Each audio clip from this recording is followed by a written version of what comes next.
आज निकल गई, मेरे को 54 दिन होए गए सर सैया पर पड़े हुए, इसलिए हे देवी आज मेरी बुद्धि शुद्ध हो गई, और उस बुद्धि शुद्ध होने के कारण से आज मैं ज्ञान का उपदेश कर पा रहा हूं।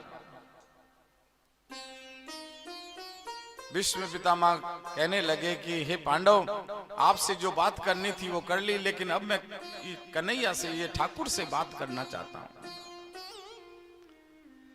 यहां पर महाराज सब ओर से मन को हटा करके भीष्म पितामह ने कन्हैया के चरणों में अपने मन को लगा करके प्रार्थना करने लगे कि कीर्तिमति रूप कल्पिता वितृष्णा भगवती सात्वं पुंगवे विभुम्ने स्वसुखमुपगते क्वचिद् हर्तु प्रकृतिमुपेयुषि यद् भव प्रभावः।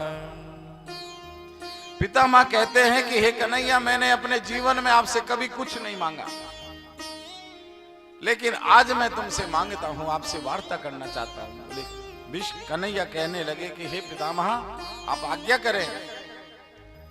भीष्म पितामह कहने लगे कि हे कन्हैया, मेरी एक पुत्री है, मेरी एक पुत्री है, और उसका विवाह मैं आपके साथ में करना चाहता हूं।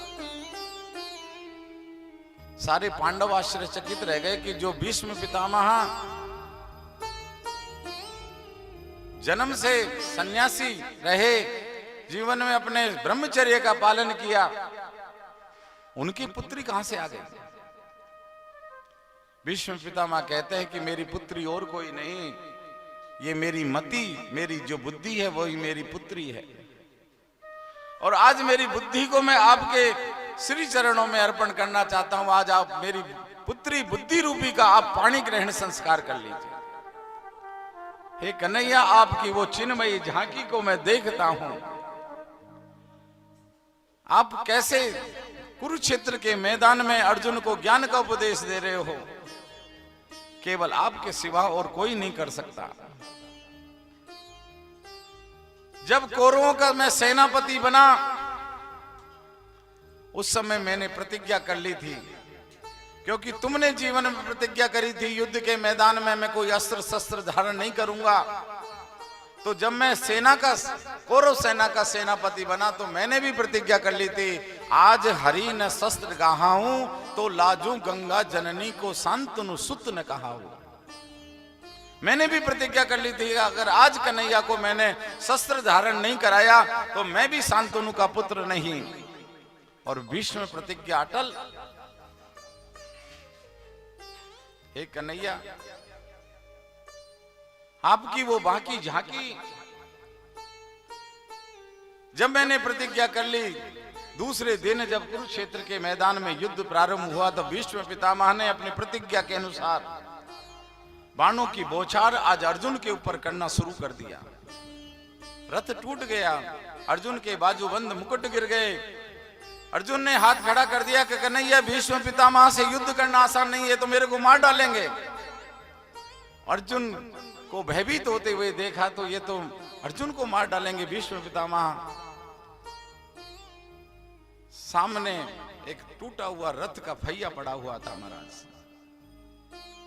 आज कन्हैया आज भीष्म पिता को मारने के लिए दौड़ते हैं, और भगवान अगर अपनी प्रतिज्ञा को तोड़ दें तो पृथ्वी प्रलय में आ सकता है, पृथ्वी पर प्रलय आ सकता है। इसलिए आज भगवान का उत्तरी है जो पीतांबरी है वो नीचे जमीन में गिर जाती है, और आज भगवान उस पीतांबरी को उठाने के बहाने पृथ्वी माता को समझाते हैं कि हे देवी, मैं अपनी प्रतिज्ञा नहीं, भक्त की प्रतिज्ञा को तोड़ बचाने के लिए मैं अपनी प्रतिज्ञा को तोड़ रहा हूं, तुम घबराओ नहीं। और आज मेरे भीष्म पितामह ने जो रथ टूटा हुआ था उसके पहियों को उठा करके भीष्म पितामह को मारने के लिए दौड़े।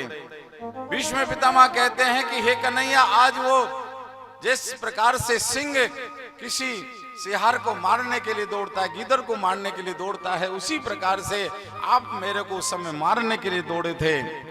आज वो आपकी वो झांकी को मैं हमेशा हमेशा के लिए अपने हृदय में धारण करके अपने प्राणों का त्याग करना चाहता हूं। कन्हैया कहने लगे कि हे भीष्म पितामह, आपको तो इच्छा मृत्यु का वरदान है, आप तो हजारों वर्षों तक चाहे जब तक जीवित रह सकते हैं। लेकिन भीष्म पितामह कहने लगे कि ऐसी सुंदर मृत्यु किसी की हो सकती है क्या? कि देहांत काले तुम सामने हो, मुरली बजाते मन को लुभाते, यह गीत गाकर तननाथ त्यागूं, गोविंद दामोदर माधवेति। इसलिए गोविंद से प्रार्थना करें, इतना तो करना स्वामी जब प्राण तन से निकले। इतना तो करना स्वामी, इतना तो करना स्वामी, जब प्राण तन से निकले।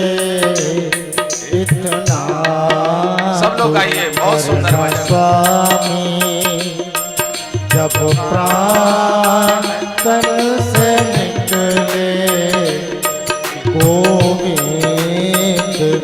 नाम लेकर, गोविंद नाम लेकर, जब प्राण